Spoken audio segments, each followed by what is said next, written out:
வருகிற 24ஆம் தேதி 100 நாள் வேலை திட்டத்தை நிறுத்துறதுக்கு எதிராக நம்முடைய திராவிட முன்னேற்ற கழகத்தின் தலைமையில் அமைந்திருக்கக்கூடிய மதச்சார்ப கூட்டணியின் சார்பில் தமிழகம் முழுவதுமாக நாம் ஒரு மிகப்பெரிய ஆர்ப்பாட்டத்தை நடத்த வேண்டும் என்று அறிவிச்சிருக்கிறோம்.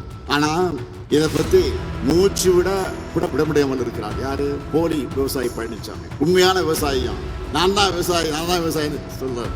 நானும் கேட்டுதான், நானும் திருடன் தான் சொல்லி சொல்ற மாதிரி நானும் விவசாயி தான் சொல்லிக்கிட்டே இருக்கிறது.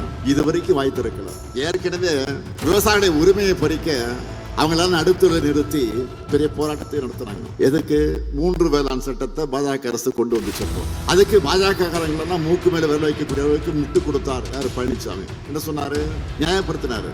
போராடமெல்லாம் புரோக்கர்னு சொன்னாரு. அது மட்டுமா, சிறுபான்மையினருக்கு இலங்கை தமிழர்களுக்கு எதிரான குடியுரிமை திருத்த சட்டத்தை பாஜக கொண்டு வந்தப்போ நாடு முழுக்க போராட்டம் நடந்துச்சு. ஆனா இதனால எந்த முஸ்லீமும் பாதிக்கப்பட மாட்டார் மனசாட்சி இல்லாம சொன்னவர் யாரு? பழனிசாமி.